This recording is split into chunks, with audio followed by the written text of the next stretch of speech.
Thank you for joining us for another episode of the Finance Magnates Blockchain Podcast. And today's guest is Karen, the CEO of SPECTRE.ai. Hello. Karen, would you please introduce yourself and the project? Absolutely. So my name is Karan, and I'm the CEO of SPECTRE. We are the world's first brokerless trading platform that's built ground up on the Ethereum blockchain. And it's also the first platform that has got its own decentralized liquidity pool against which traders can trade a range of assets, including, of course, digital options, binary options, and of course, FX and equities eventually as well. We're based in London, and my team and I are basically a group of financial engineers. Myself, I worked at JP Morgan and Goldman Sachs a few years ago. And then around 3-4 years ago, I started a financial technology business, and we kind of grew that. We basically run a financial education and algorithms business, and we noticed that the biggest problem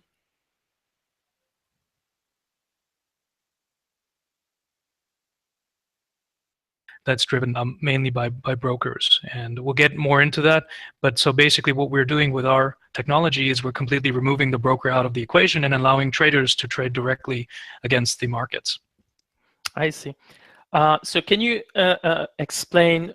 I think the most important part is the liquidity side, right? If you want to select a platform, you got to know that there's liquidity. So how do you ensure liquidity on a platform with no counterparty? That's a really good point. So normally, let's start with binary options. Okay, this is where you have the biggest problem of broker fraud. And it's a reputational issue as well. It hurts every country where this fraud is happening. It hurts people's lives. So in a typical binary options or digital options scenario, you're trading against the broker. The broker provides a so-called liquidity. You're trading against their balance sheet. In our case, the broker is removed. So it's a very good question. You said, where exactly is the liquidity coming from? It's actually coming from a decentralized liquidity pool, which is actually funded by an initial coin offering at the very beginning. And that liquidity pool will start off initially with a few million dollars, and then it grows through time because statistics basically kicks in. And the most important thing to note is that it's 24 hours liquidity. Our algorithm matches traders where applicable. So if you, for example, want to go long euro US dollar for 30 minutes, it can match them. But if it can't match them, then the liquidity pool algorithmically will step in and provide the liquidity so that you have liquidity 24 hours, no matter what. So it's a very new concept. It's basically traders against this decentralized pool, which is not owned by us. It's not owned by SPECTRE. It's actually owned by token holders. So the whole liquidity pool is tokenized, funded by ICO token holders. And so this split or this ring fencing of the pool is great because there is no way we can influence trade outcomes. There's no way we can manipulate prices. All of that is completely decentralized as well.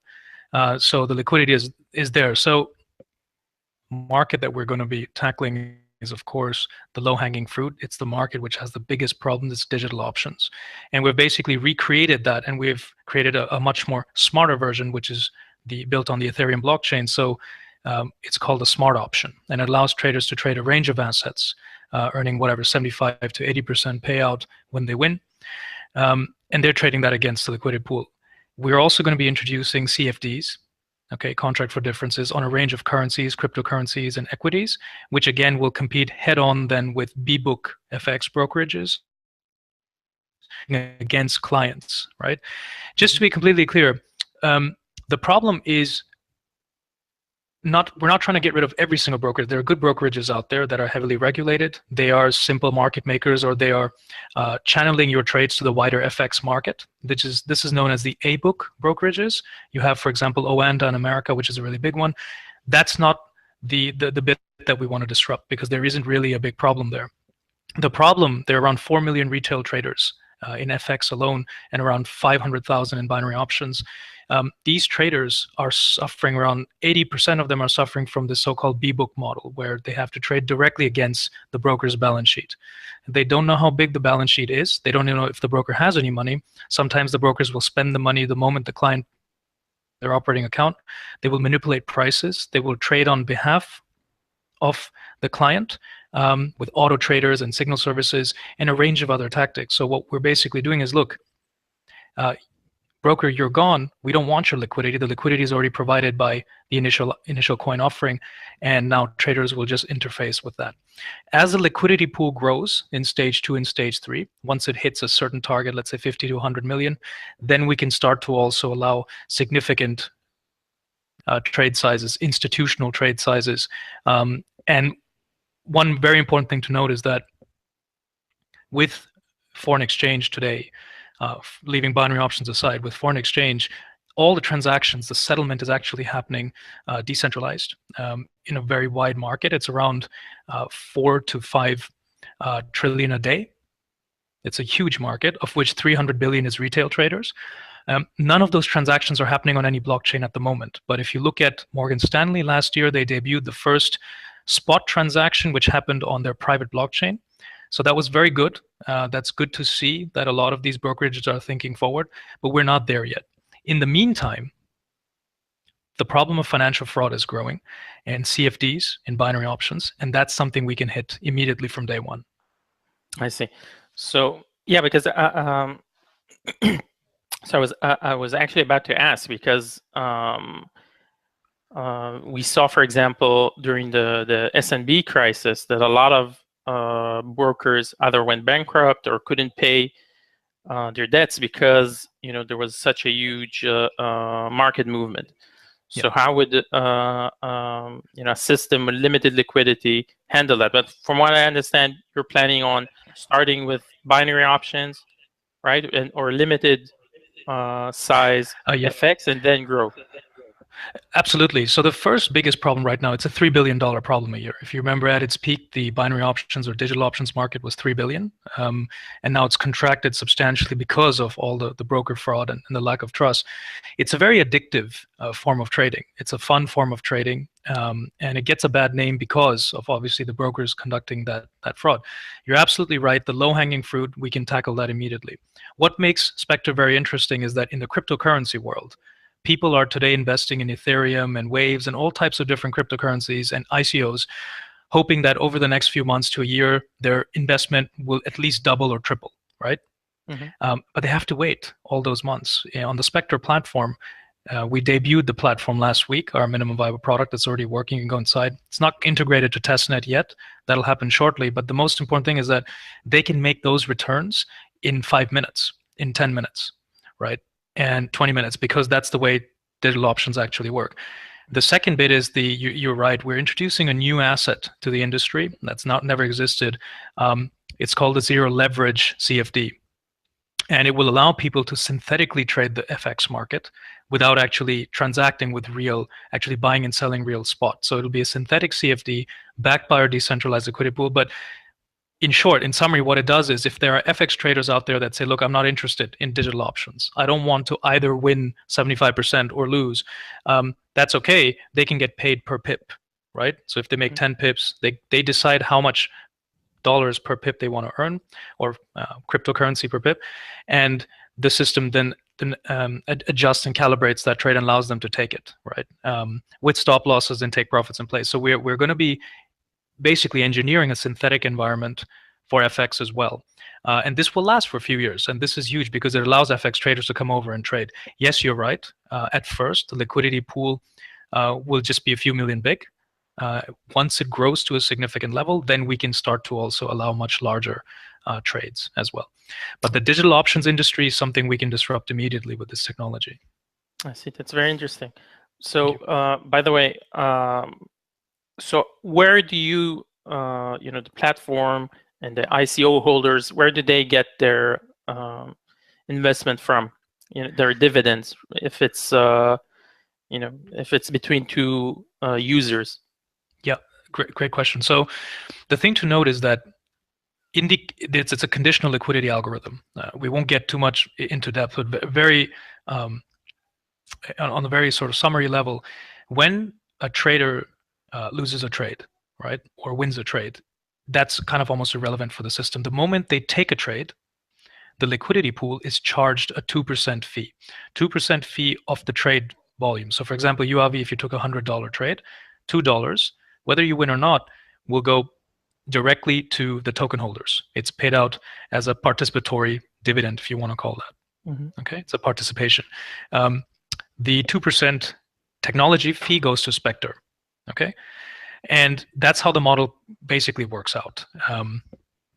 And at the end of the year, if the balance sheet or the liquidity pool has grown above a certain amount, so for example, we have set computerized targets which are programmed into our smart contracts for liquidity pool growth. So if the liquidity pool at the start of the year is 10 million and it's grown to 15 million by the end of the year, that's a 50% growth. However, if our growth target for the liquidity pool was 20%, okay, then the additional 30% above the 20% gets paid out to dividend holders as well. This is known as a special div. Okay.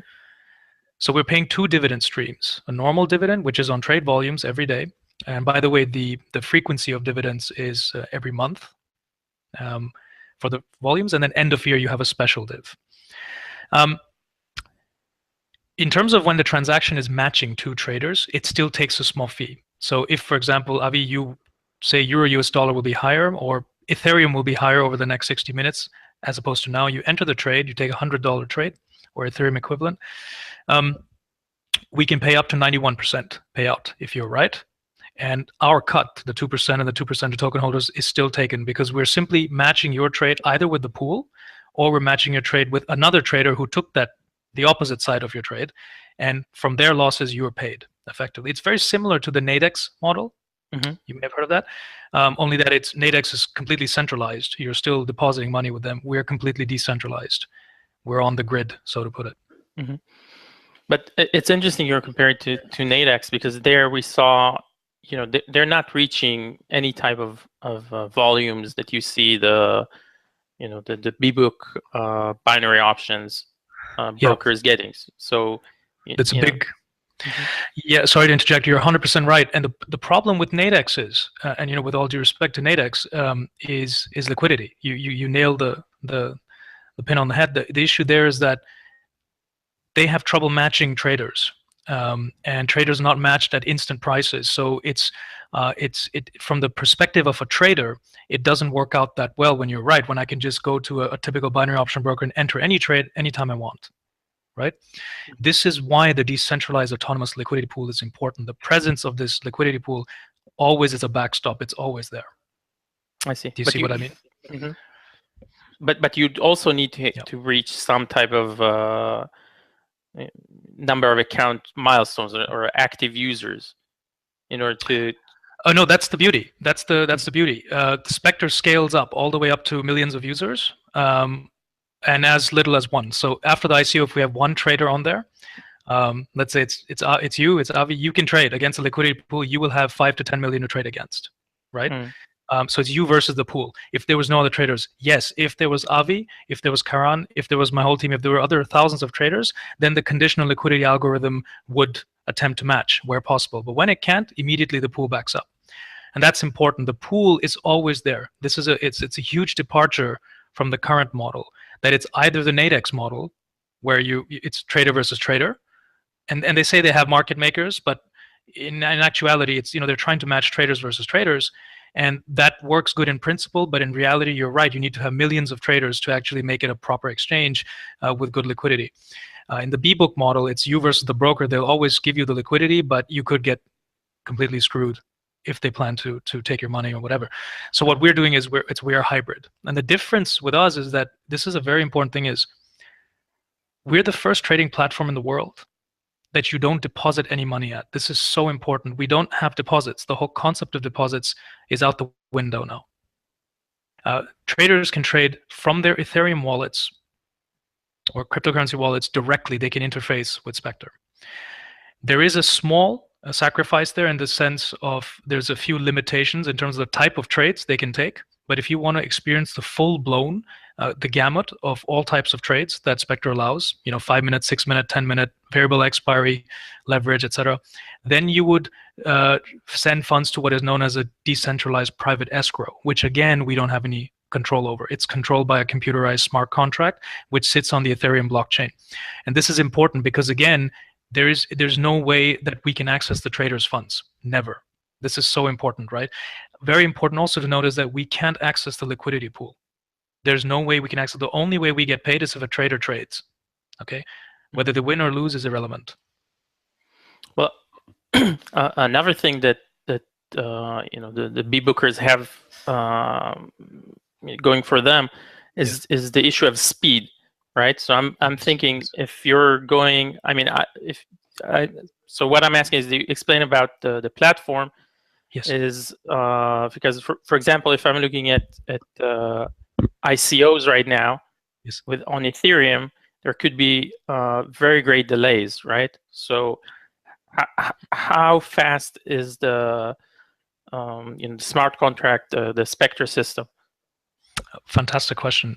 So we spent around a month of looking at the problem, engineering the issue, and we came up with solutions short and long term.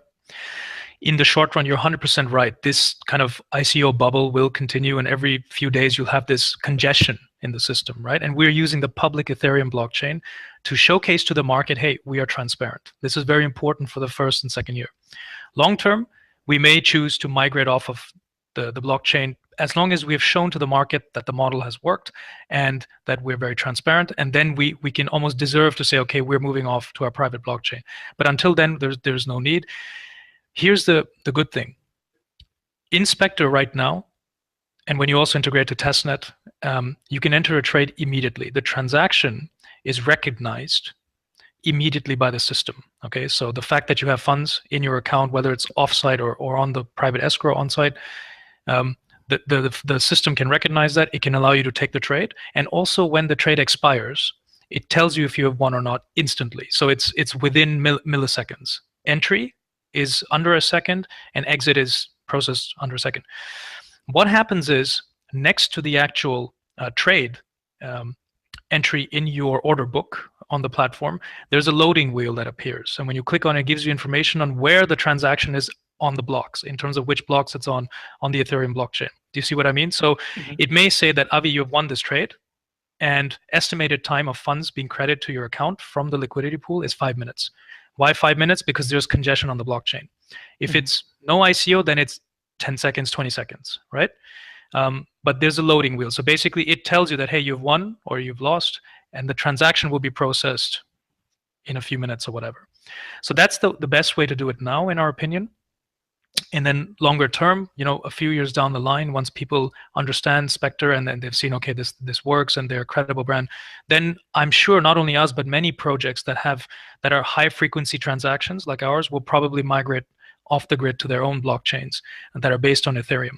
Or, of course, you've probably heard about all the upgrades coming to the Ethereum protocol to make it quicker, sharper, Metropolis.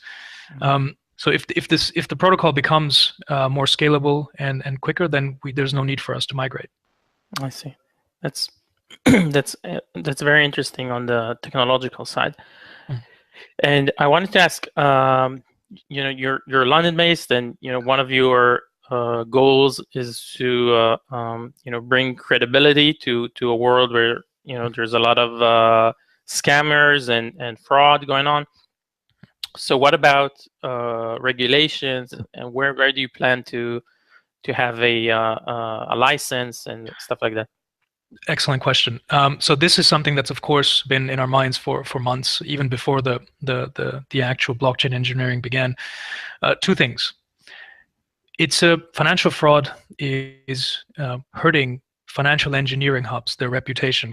Countries like Israel, who have brought so much innovation in financial engineering, you know, they don't deserve what's happening in the binary option space. This hurts everybody. This hurts the asset class, and regulators don't know how to really deal with it. And the answer is not to shut everything down. I think that just curbs innovation. So we believe the way, based on what the SEC has said about blockchain projects, ICOs, what Singapore has said, where things are headed is basically proper regulation of blockchain projects.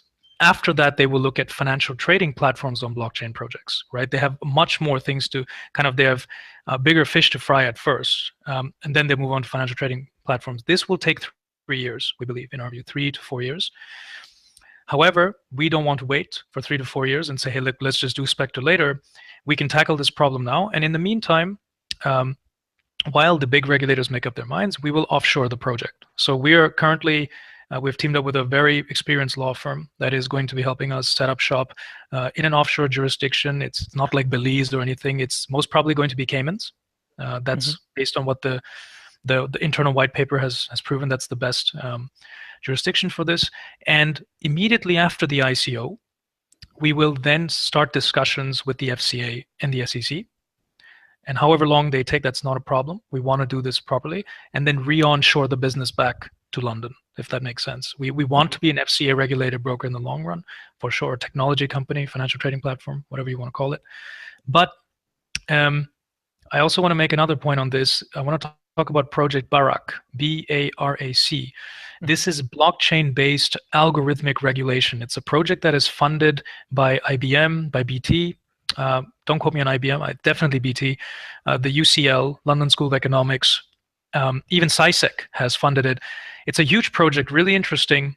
We've reached out to some of the professors that are working on it. What it basically is calling for is algorithmic regulation of brokerages. For example, right now, if you have a broker, Cyprus-based binary options broker, FX broker, they have, the onus is on them to send the reporting data, the balance sheet data, the operating account financials every quarter or something like that. And sometimes they may not send it and then they get fined. BARAC is basically connecting to platforms like ours in theory, and we can report to them on a trade-by-trade basis. What is the value of the decentralized liquidity pool? What are the open short positions, long positions? Do you see what I mean? Yep. So sounds we want very exactly. useful. Exactly. So ideally, if we move to a BARAC world, I think our platform will be the first financial trading platform in the world that connects to it. I see. And what about, I don't know if you thought about it, it just came to my mind right now. What about if someone has a binary brokerage and they want to offer a white label or cooperate? They're saying, okay, this is the future, right? Can they? Is there a model where they can participate? Absolutely. Absolutely. So this is the most important thing, is we're a protocol. We are a protocol play. We are not a broker. We are a technology provider. And it's very important to note that if there could be hundreds of brokerages that create their own trading platforms. The SPECTRE trading platform is unique. We have built Artemis technology into it. So it learns how you trade, and it's got some fancy things. But of course, we want innovators and platform developers to create better trading platforms, right? Signal services, auto traders, anything, whatever that was done, but they would then build it as a DApp, DAPP, that means a decentralized application. It basically would connect to our liquidity pool, right? And that's it. They can have their own monetization model, everything. What's really important to note is that the token, the SPECTRE token, would of course be getting a small profit share in that as well. So for token investors in the SPECTRE project, they would not only benefit from volumes generated on SPECTRE, but on future, as you say, brokers that connect to it, right? On that as well. So the answer is yes. We have a big decentralized application store development plan in play. We've also hired an experienced person on that front who's going to be building it out. So we want to create an ecosystem of developers. On that point, please note it's not just financial broking, right? So right now there's a big problem in financial fraud, but once we solve that, or we certainly reduce that significantly, the decentralized autonomous liquidity pool can act as a conditional liquidity backup for a range of industries: working capital, microfinance, microloans, many things. So we have long-term a lot of plans. It's all about size, right? We right now we can tackle this problem in digital options and FX and B-book, but later on there is fraud in many industries, right? So that's what we want to say. That look, the DApp store is going to be the big play here. I see. That's very interesting. I was, about to say, what's your, how to say it, the ecosystem that you're planning to build? Because if you look at, the platform right now is dominating the market. It's MT4 on Forex. Right. It's mainly because of the EAs and everything. It's built on top of what's a very old system, but people are developers are invested in their own their own apps. That's why we can't get over that. So regarding the ICO, you've mentioned that the tokens will be paying dividend, right? Yes. They're not a utility token. They're a dividend tokens? Technically speaking, look, practically speaking, you're getting dividends based on volumes, right? That's the commercial side. But technically speaking, because, give me just 30 seconds on this, because you have the, we have restrictions with those dividends. What I mean by that is if you're holding SPECTRE tokens and you're in an exchange, so you have an account at, let's say, Kraken or CoinDesk or whatever, right?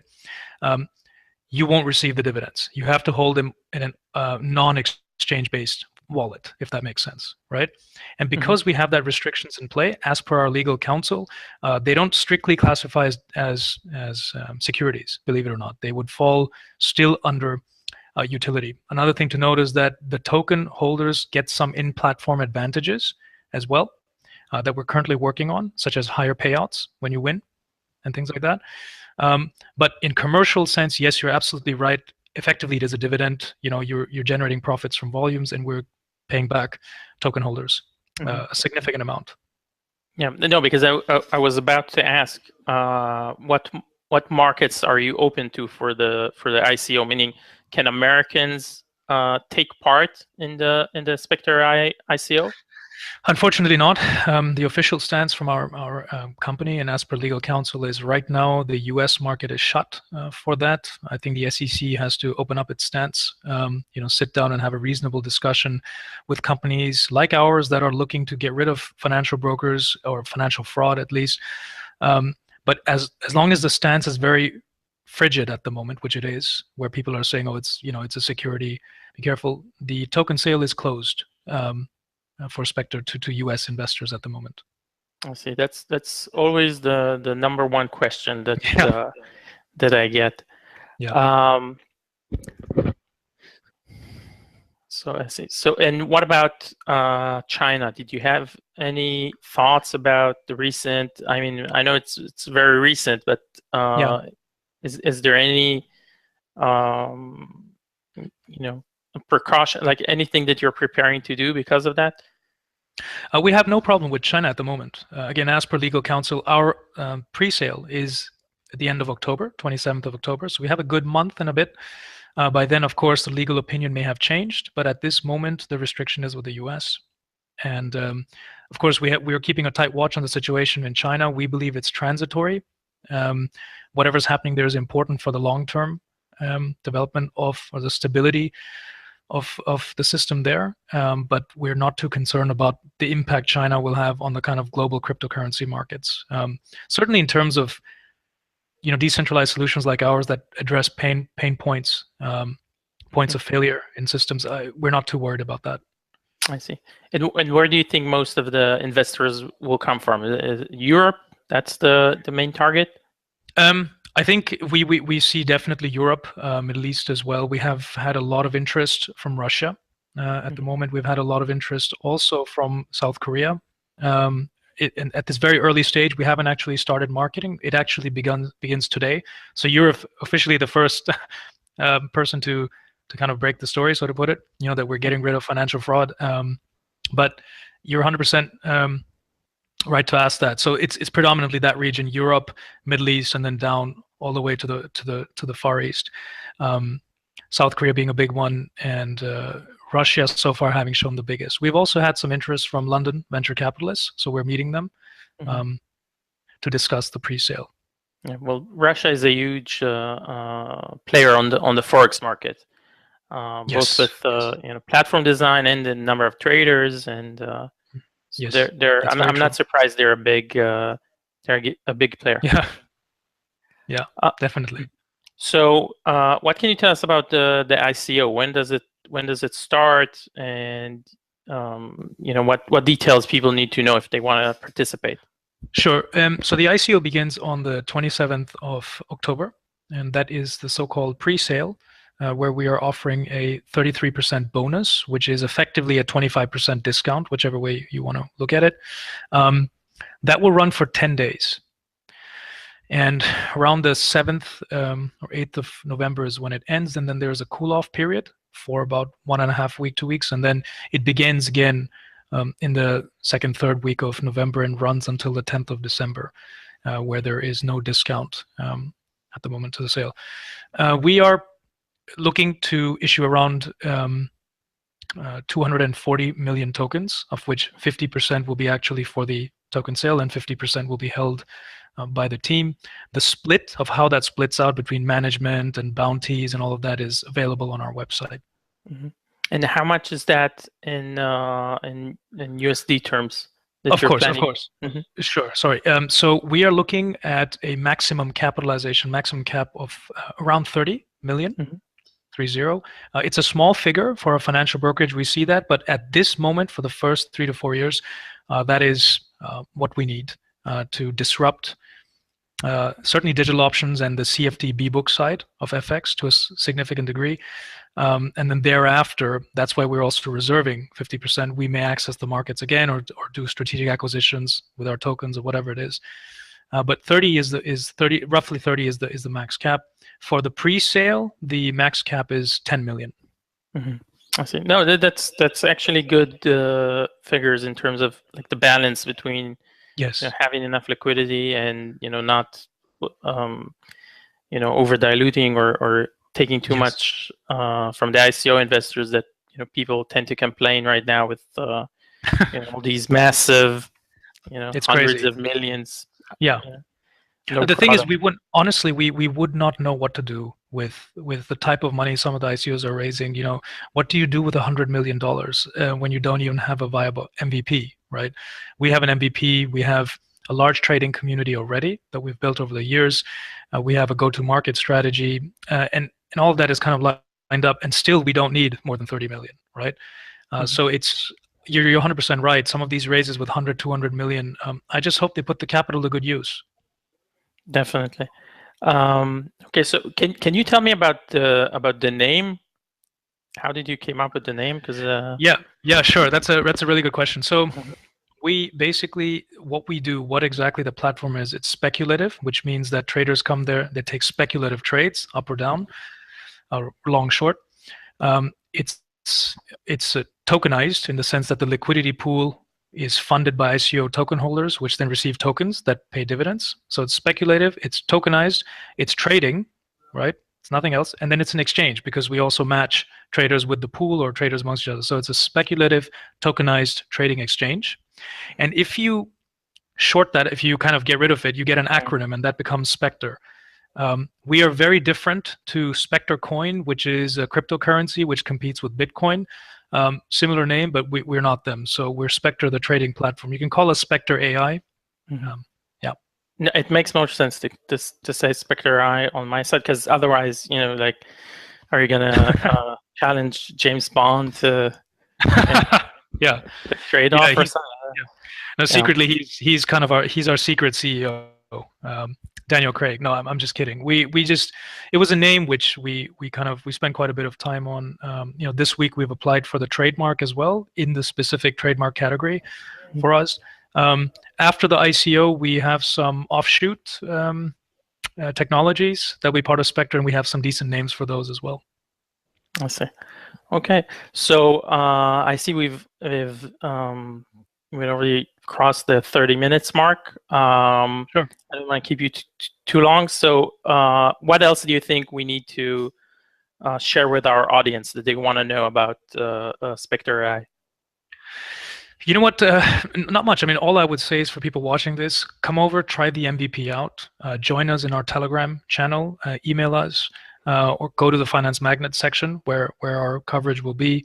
Get in touch with them and just talk to us. We have another 6 weeks. Ask us all your questions, and we look forward to you either welcoming you as investors or as traders on the platform. And we hope this project succeeds because I think it'll be a great thing to get rid of financial fraud in trading. It's a noble goal. So thank you very much, Karen, and thank you all for listening. Have a good day. Thank you, Avi. Thank you.